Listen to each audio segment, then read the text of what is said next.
Bienvenidos a un nuevo encuentro en nuestra habitual tertulia con nuestro querido y gran acompañante que es el Zohar. Además de su luz, textualmente también nos inspira en nuestra vida para guiarnos y orientarnos hacia los diferentes niveles y espacios donde nos corresponde movernos, dirigirnos, ir hacia allá, cumplir nuestra misión de vida. Él siempre está junto a nosotros para ir anunciando. Muy bien, esta semana nuestro tema es bien arduo porque es el tema de nuestras vidas. Es el tema que desde que nacemos hasta que morimos venimos tratando, ¿sí? Y se refiere nada más y nada menos que a nuestra querida y amada sombra. Y así tenemos que llamarla, porque si no, ella respeta su naturaleza y podemos ser agraviados o ser heridos por ella. Entonces tenemos que tratarla bien. Y realmente la Torá nos habla en profundidad de este tema, que es un tema central en la existencia, en la vida de los seres humanos, y lo transmite a través de los personajes. Y en este caso nos habla de dos personajes que son hermanos. La hermandad que nosotros eventualmente podemos pensar que es una sensación o una relación en la cual dos personas de un mismo, emanados de una misma fuente, del mismo padre y de la misma madre, tienen personalidades totalmente diferentes, totalmente, a veces antagónicos uno con el otro. Y eso ya la Torá lo mostró en la creación del mundo, cuando el primer par de hombres, Adán y Eva, tuvieron también dos hijos, Caín y Abel, y ellos sufrieron y padecieron de ese mal, porque ellos eran también antagónicos, donde Caín era muy visceral, instintivo, primitivo, terrenal, y Abel, además de eso, porque así era el hombre primitivo, tenía una proyección y una visión espiritual. Entonces ellos, en los diferentes acciones que hacían en conjunto, se encontraron, y en ese encuentro Caín mató a Abel. El símbolo o la metáfora de los hermanos se repite después, y se repite en Jacob y Esaú, que ahora, además de que Caín y Abel venían de la pareja superior, la pareja suprema, donde Adán, el hombre, fue creado con la mano divina, y Eva era una parte propiamente de él. O sea, padres especiales tenían Caín y Abel. También Esav, o Jacob y Esav, también tenían padres especiales, porque Isaac y Ribka, además de ser patriarca y matriarca, ¿verdad?, ellos nacieron fisiológicamente de la misma célula. O sea, ambos pertenecían a un tejido celular en común, una, vamos a decir, materia prima idéntica. Sin embargo, ideológicamente también ellos eran antagónicos, uno terrenal y el otro eminentemente celestial. Y el sentido de expresarnos y de mostrarnos esta cercanía de parentesco más una lejanía en pensamiento está plasmada centralmente en la historia de estos dos personajes. Y todo comienza con un negocio, ¿sí? Porque Jacob, que tenía esa visión espiritual, le dijo a Esaú: mira, te quiero comprar la primogenitura. Empieza con un negocio. Eso me hace acordar había unos compatriotas míos, unos argentinos, que estaban tomando mate. Y entonces uno dice, eran multimillonarios, todos. Uno dice, así saboreando el mate: voy a comprar la General Motors.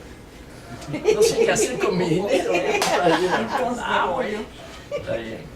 Entonces el otro que...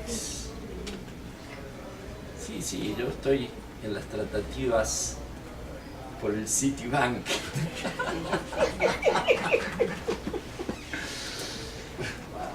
Y vino el otro y dijo, bueno, sí, yo voy a ver si Google. Entonces, el cuarto, le pasaron el mate para que hablara. Y entonces se quedó así un poco callado, ¿no?, en silencio. Y saboreaba y todos mirándolo así. No vendo.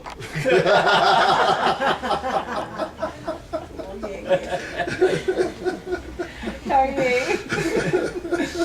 Entonces, así pasó entre Jacob y Esaú, ¿sí? Ese tipo de negocio. Bueno, la primogenitura, el ser primogénito, tenía la bendición patriarcal que él recibía de los antepasados. Y era muy importante para Jacob tenerla. Pero para Esaú, total, al fin y al cabo, del polvo eres y al polvo volverás. ¿De qué me sirve? Porque su visión era muy limitada. Él veía desde el nacimiento hasta la muerte. Jacob, que tenía preeminencia y visión hacia el mundo venidero, el mundo futuro, es decir,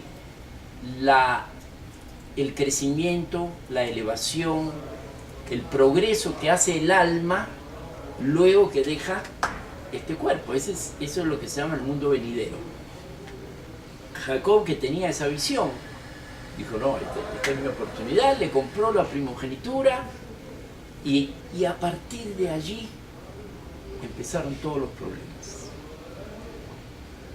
Porque Esaú, luego que su padre, que le iba a dar la bendición, no se la dio, entonces empezó a tomar conciencia y dijo, cuando muera mi padre,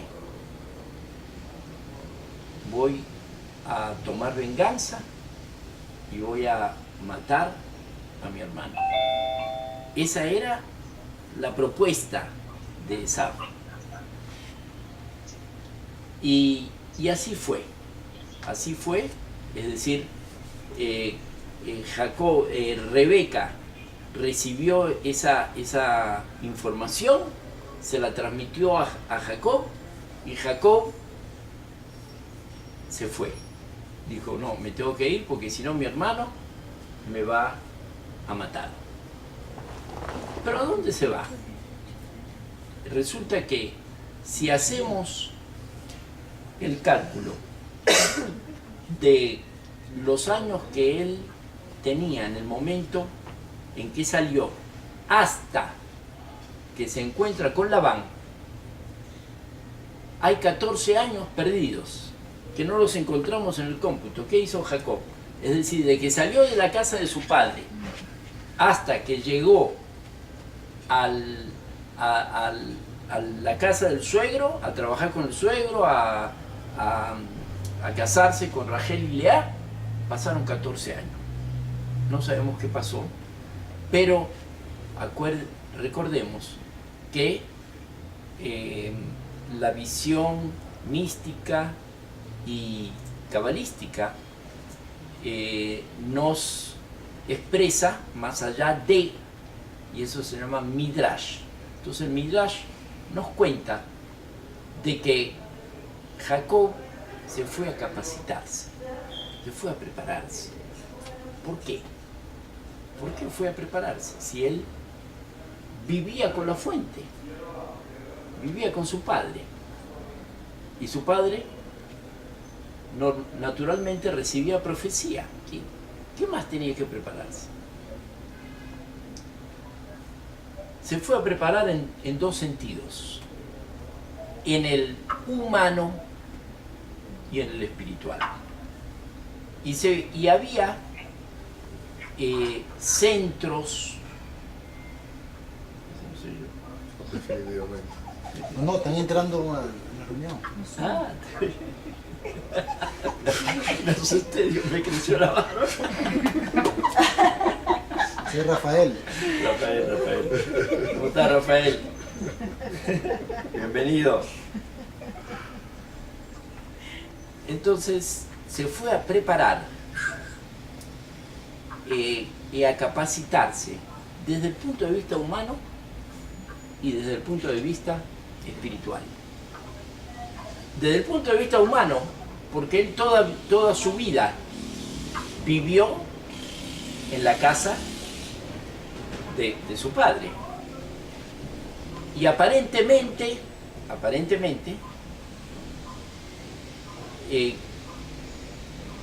al estar ligado familiarmente, no había desarrollado aspectos de proyectarse socialmente, humanamente, más allá de la familia, y entonces necesitaba eso, necesitaba esa preparación.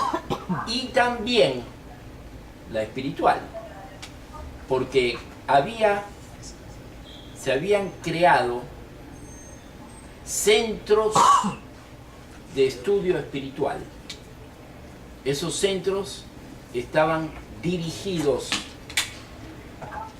por un gran sacerdote universal que servía al Dios Supremo, que se llamaba Malquisedec, que era el hijo de Noé. Noé tuvo 3 hijos, Shem, Ham y Jafet. Malquisedec era el mismo Shem. Acuérdense que en aquella época vivían 1000 años, fácilmente. Entonces el mismo Shem, hijo de Noah, fue el mismo Malquisedec. Y en esa trayectoria, junto él a un antepasado de Abraham, que se llamaba Eber, fundaron centros de estudio espiritual. Y Jacob, esos 14 años, fue y asistió a ese lugar para prepararse espiritualmente. Y una vez que ya estaba preparado espiritualmente y preparado como persona, porque imagínense, iba a ir a convivir con el hermano de Rebeca, que era Labán. Labán lo llamaban el arameo, porque era de Aram. Pero también, si nosotros interpolamos las letras de arameo, de aramí, sale Ramay. Y Ramay quiere decir mentiroso. Una persona que engañaba, se dedicaba a engañar. Y Jacob estaba totalmente al tanto de la personalidad del suegro, que no solamente se había dedicado al materialismo, sino también a la parte invisible, a la parte que no vemos, negativa, de energías, sombras de muy baja vibración. Él se dedicó a esa magia negra. Ese era Labán. Y Jacob vivió con él, no ni un día ni 2 días, 20 años. ¿Sí? Porque 7 años trabajó por una esposa, 7 años por la otra esposa, y 6 años con las ovejas, y en cada acto que él hacía había una trampa de Labán.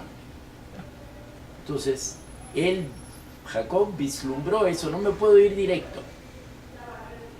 Y entonces esos 14 años él se preparó en esas 2 vertientes, material y espiritualmente. Y llega a la sección anterior, que es Vayetse, donde él tiene el sueño, etc. Y de ahí parte a casa de Labán. Y ahí empieza su nueva odisea, donde quiere formar familia. Él sabe, lo leímos en el Zohar, que el hecho de concretar, de componer la familia significa el ensamble que la Torá, que el Creador nos encomienda. Porque en esa conjunción entre macho y hembra, entre hombre y mujer, que son también diferentes, antagónicos, distintos, en esa conjunción es donde existe el crecimiento de la conciencia. Porque si no hay conflicto, si no hay controversia, si no hay discusión, no hay crecimiento. Hay zona de confort, tranquilidad, me estiro, me quedo, listo, ¿para qué me voy a mover? Por lo tanto, es importante entonces estas alternativas en la vida de Jacob, donde trabaja, como dije, por sus esposas, y en cada uno de los hechos que él hace está la trampa de Labán. Hasta que un día, cuando pasaron 20 años, recibió un sueño, una visión, que le decía: terminó tu ciclo, ahora te corresponde ya desarrollar tu familia. Porque Jacob se distinguió porque la familia de él era completamente pura, santa, mientras que Abraham tuvo 2 hijos, a Isaac y Ismael. Mientras que Isaac tuvo 2 hijos, a Esav y a Jacob. Pero Jacob tuvo 12 hijos y una hija, y todos ellos continuaron en el lineamiento de su padre. Entonces él, la simiente de él fue una simiente pura, que no tenía desperdicio. Y esas tribus, esas 12 tribus, tenían que componer, después más adelante, iban a ser la base del pueblo de Israel. Cada una de ellas componiendo o formalizando una energía totalmente diferente. Y luego que él ya tenía la familia, trabajó con Labán, hizo, vamos a decir, capital, y ya estaba listo para salir. Y salió. Ahora, ¿qué pasa? Justamente en la semana que viene, se llama Vayeshev, y se asentó Jacob. Jacob, yo creo que la imagen es, él asomaba la cabeza y venía alguien con un bate a darle por la cabeza, ¿sí? Se liberó de Labán y ahí mismo estaba su hermano esperándolo. Ahora yo digo, nosotros hoy en día, si queremos localizar una persona o queremos encontrarnos con alguien, ¿verdad? Tenemos la facilidad del GPS, de las coordenadas, bueno, está en tal lugar, en tal país. Ahora, que en esos tiempos había escasa comunicación y uno andaba por un lado y el otro andaba por otro. ¿Cómo es que se encuentran? Además,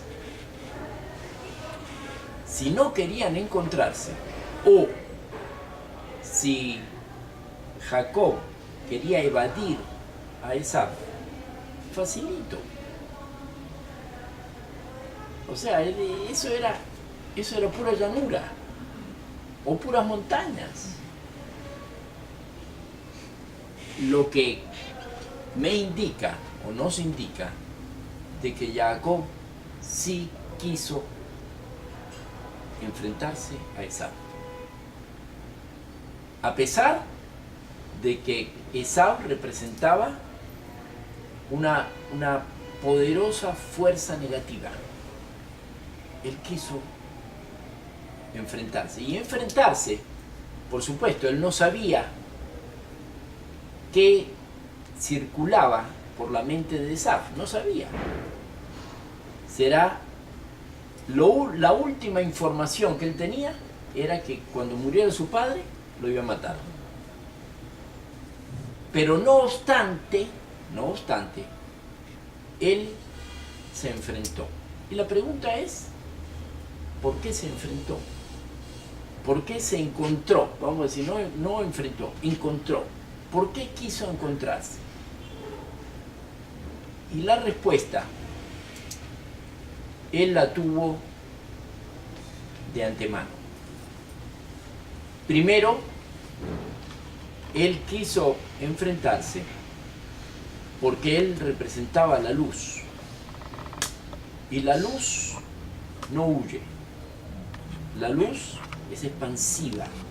La luz atrapa para sí, para algo, se compacta, que ilumina más. Entonces, es inconcebible que Jacob huyera por la derecha. Ahora, no obstante, como persona, tenía la inquietud, el temor de que Esaú, que venía, así le anunciaron, con 400 hombres. ¿Ellos eran cuántos? ¿Cuántos eran? 12, 16, 17, 20 personas, vamos a decir. Eran 20 personas contra 400. O sea, si Jacob pensaba que Esaú lo podía matar, era un suicidio de antemano. Pero él sí lo pensaba, que Esaú lo podía matar. Estaba en el núcleo de las posibilidades, inicialmente, pero después las disipó totalmente. ¿En qué momento? Las disipó cuando en la noche anterior al encuentro viene una entidad angelical, representante de Esaú, y entabla una lucha, entabla una pelea con él. Y eso nos pone de manifiesto el valor que tiene y el sentido que tiene pertenecer al ejército de la luz. ¿Sí? Que, por un lado, hay que expandir la luz, como lo hizo Jacob, y por otro lado, si hay sombras, si hay oscuridades, si hay negatividades, hay que enfrentarlas. Porque lo único que disipa la oscuridad es un poco de luz. Eso es lo único. Por lo tanto, Jacob, consciente de lo que él representaba, se enfrentó, y lo enfrentó en la raíz. Porque el Zohar siempre nos dice, todo lo que aquí pasa, no hay una hierba en el que crezca que no tenga un ángel que le diga, crece. Así nos dice el Zohar. Entonces, Esaú también tenía un ministro, como él representaba. Esaú no era una persona individual. Él era el representante de un proceso, de un proyecto negativo, pero era el representante. Y al enfrentarse a él tenía también, así como hoy en día los pueblos, las naciones, ¿cuántas naciones hay en el mundo? X número, no importa. Pero todas las naciones se reúnen en un espacio y cada uno tiene un representante. ¿Sí? Este es el embajador de Estados Unidos, este es el embajador de Rusia, este es el de Irak, este es el de Afganistán. Cada uno tiene un ministro, alguien que lo representa. Y así, ese formato que nosotros creemos que es eminentemente humano, es totalmente espiritual, porque así está organizado en los estratos espirituales. Cada nación terrenal, es decir, grupos étnicos, tienen su representante espiritual. Y Esaú tenía también el suyo. Y ese bajó, se materializó y luchó contra Jacob. Jacob, imagínense, representante de la luz, poderoso representante, lo venció. Lo venció, pero él hubo un punto donde lo tocó. Dice que cojeó, ¿sí? En el miembro, en el tendón. Y entonces no quedó ileso. Algo le afectó. Y explican los maestros cabalistas. Dice que la contextura de nuestro cuerpo es igual, idéntica a la contextura del alma. El alma es más espiritual, el cuerpo es más denso. Y el cuerpo tiene 613 elementos, de los cuales 248 entre órganos y órganos, tejidos que configuran el cuerpo humano. El ojo nada más, todo lo que tiene, el oído, en fin. En total, 248. Y esos 248 están entrelazados entre sí. Hay ligamentos que los unen. Y esos ligamentos, músculos, tendones, venas, arterias, etc., suman 365. De ahí viene 613. Y cada mandamiento, también los mandamientos que aparecen en la Torá, son 613. Porque los mandamientos están ligados al alma. Cuando cumplimos un mandamiento acá,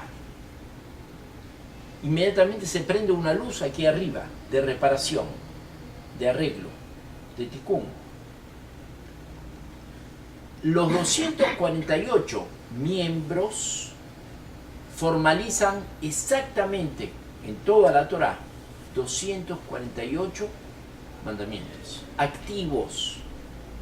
Por ejemplo, leer la Shema, ¿sí? Proclamar la unicidad de Dios, colocar la mezuzá en la puerta, hacer la oración. Todos esos mandamientos activos donde necesito un dinamismo, un movimiento, representan en total 248. Y los pasivos son 365. Es decir, ¿qué quiere decir pasivo?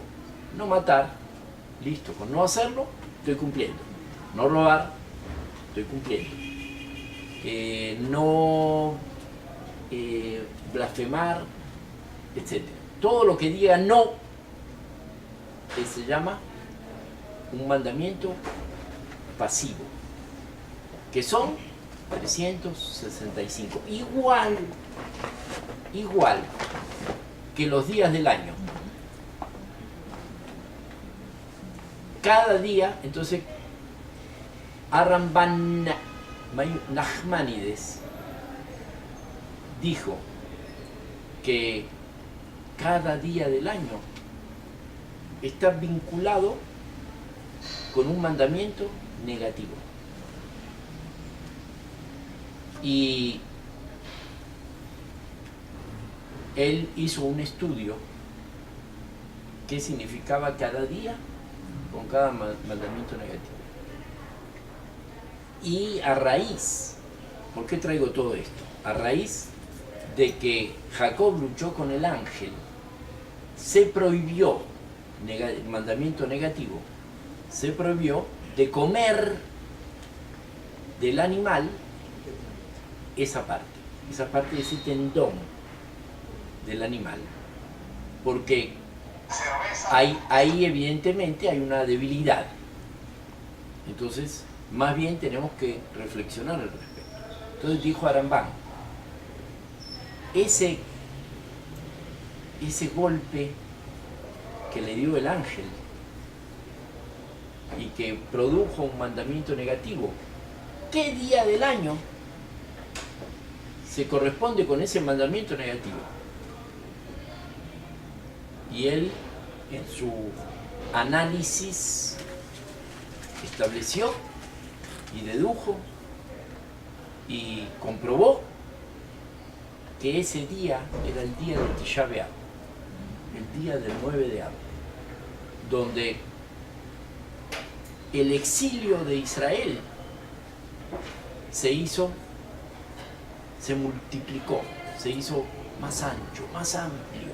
Si estaban exiliados, es decir, vivían bajo el protectorado de una nación, ahora se tuvieron que dispersar en dos oportunidades. Una en la época de los babilonios, primer templo, y una en la época de los romanos, que es, los romanos descienden directamente de Esaú. Entonces ese día, ese golpe que le asestó el ángel fue un golpe fuerte. Sin embargo,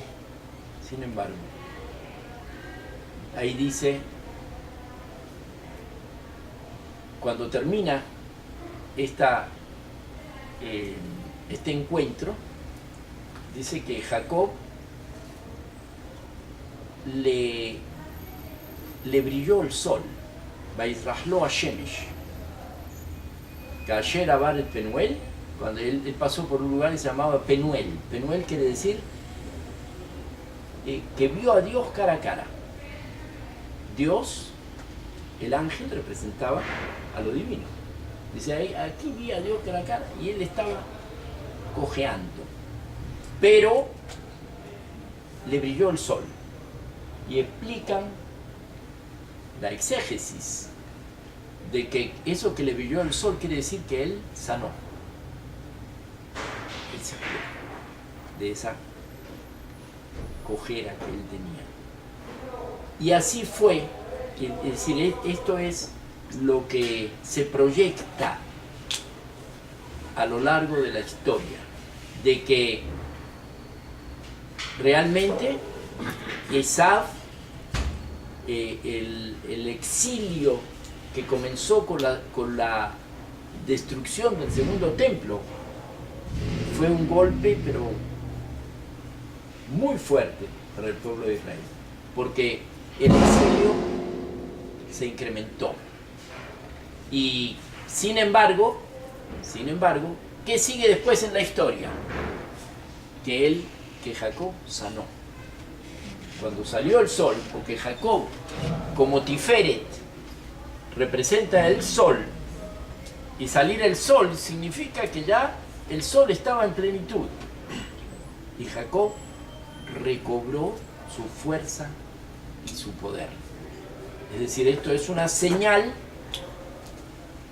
para el contexto de la historia, que el pueblo de Israel y la Shejinah, que es la presencia divina en la tierra, también está en exilio. Pero prontamente ese exilio va a concluir. Y eso fue el encuentro después que Jacob venció al ángel, dijo, si ya lo vencí allí, en lo espiritual, en lo terrenal no me va a hacer nada. Sin embargo, él se preparó. Se preparó de tres formas. Primero, envió una forma diplomática. Le envió regalos. Y además de regalos, también le transmitió un mensaje muy sugestivo. Le dijo, viví 20 años con Labán y aquí estoy. Dice, in Labán Garti. Y aquí he llegado ahora. Y curiosamente, esa palabra Garti quiere decir viví, en pasado, del agur, Labán Garti. Si sumamos la palabra esa, Garti, nos da 613.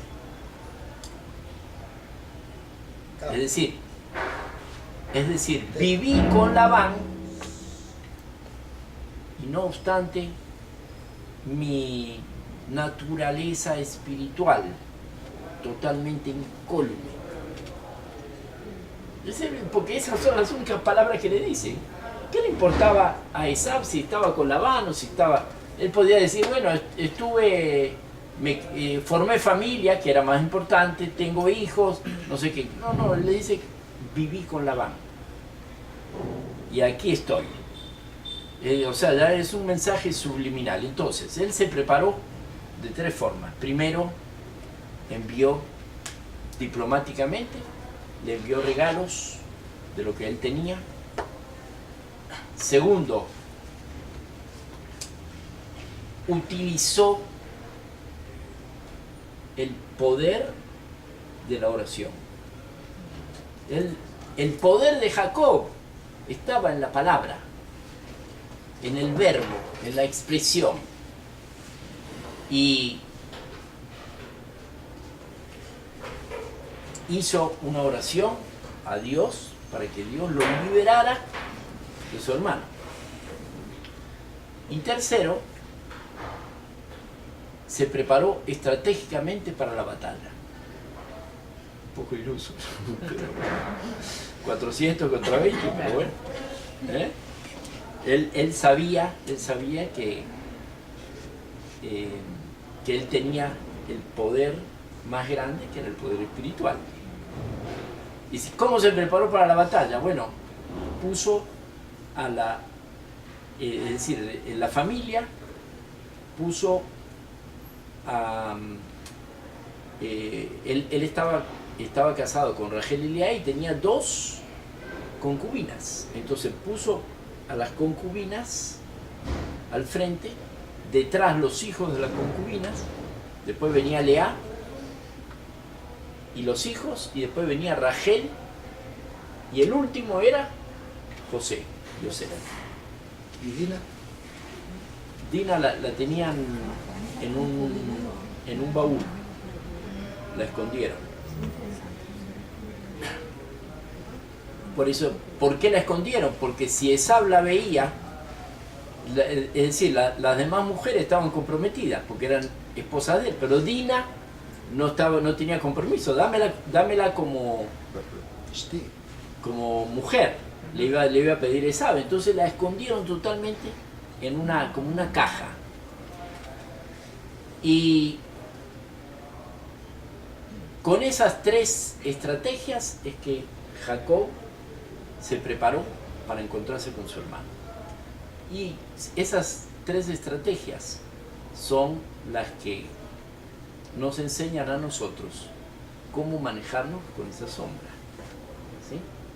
Primero, no podemos, primera ley, no podemos ser evasivos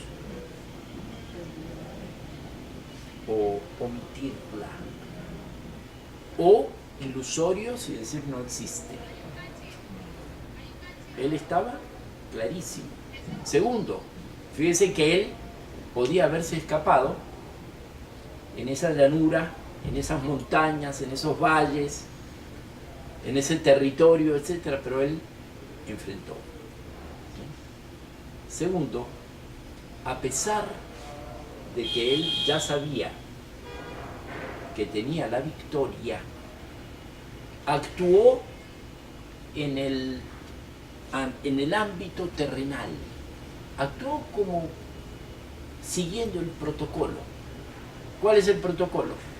El protocolo es persuadir, calmar, evitar que se desborde. Y eso lo hizo a través de la diplomacia. Segundo, tenemos que estar, o tercero, tenemos que estar sumamente conscientes de nuestras fuerzas, de nuestros poderes y capacidades, y en función de eso emplearlo, que era la parte de la oración. Y por último, si hay que enfrentarse, ya empleé la diplomacia y analicé mis capacidades. Ahora a lo mejor me toca enfrentarme. debo prepararme para enfrentarme. Y así Jacob lo hizo, y cuando se encontró con Esaú, hay unas cosas un poco extrañas en ese encuentro. Por ejemplo, aquí nos dice el Zohar,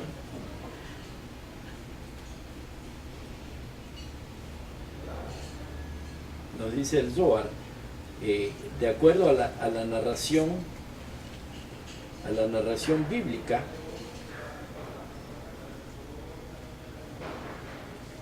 ellos se encontraron, uno corrió hacia el otro, se abrazaron, se besaron, lloraron, y antes de encontrarse, ahí dice Veu abar lifnehem, dice, él pasó delante de ellos. Él, aparentemente en el texto parece ser Jacob, Veu abar lifnehem, y él pasó, o sea, Esaú venía por ahí y él pasó, y dice que se posternó 7 veces.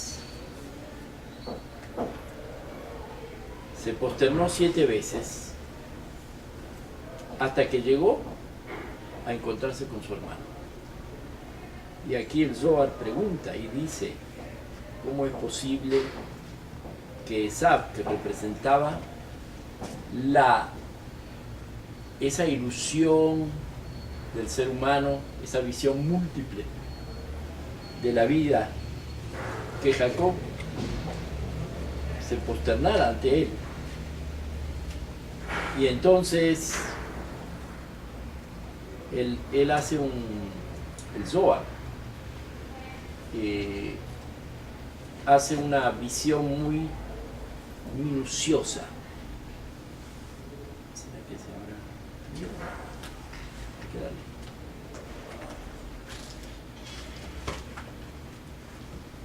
Hay que darle. Él hace un análisis muy minucioso. ¿Quién es él? Dice que como Jacob estaba siempre acompañado por los ángeles, y los ángeles le sirven ¿a quién? A la Shejinah Kedoshá, a la Shejinah. Dice que Jacob lo que vio era la Shejinah. Y entonces él veía la Shejinah y se posternaba ante la Shejinah 7 veces. Acuérdense que de Gesed a Malhut hay 7 sefirot. Y cuando llegó y se encontró con su hermano,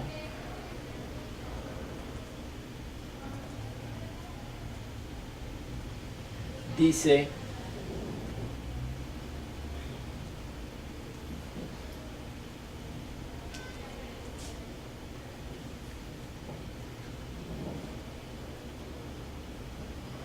aquí el Zohar.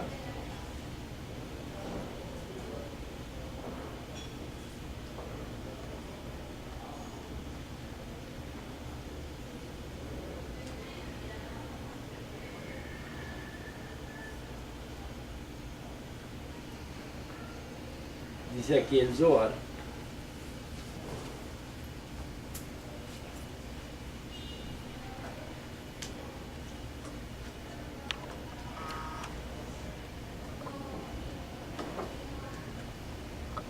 Vayaros Esaú likrató, Vayjabekeu, Vaypol al Zafará, Vaynashekeu. Dice que y cuando Esaú corrió a Jacob y lo abrazó, y cayó sobre sus hombros y lloró. Lo besó y después lloraron. Entonces todo esto es simbólico. Primero, ¿Qué representa el hombro? Dice el Zohar, el hombro es Jerusalén, la ciudad de Jerusalén. Porque es como, ¿qué función cumple el hombro? El hombro es el sostén, sostiene el esqueleto, sostiene el cuerpo, es el que avanza, el que representa. Y Jerusalén, eso es lo que representa para todas las naciones. Es decir, espiritualmente, la bendición viene a través de Jerusalén y es esparcida, es entregada a todas las otras naciones. Por lo tanto, los hombros representan Jerusalén. Ahora, en la Torá dice sobre sus hombros, Savarav, y entre la Resh y la Vav, en esa palabra hombros, tiene que haber una yod. Y en la Torá no aparece la yod. Entonces, al no aparecer la yod, yo puedo leerla diferente la palabra. Acuérdense que en la Torá no hay puntuación. Entonces, en lugar de Savarav, yo puedo leer Savaró, a su hombro.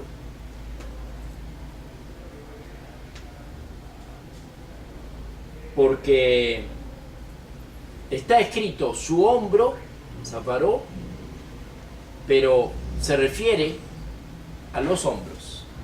Es decir, fueron dos oportunidades en las cuales se destruyó la Casa Santa. Y después dice Vaishakeu,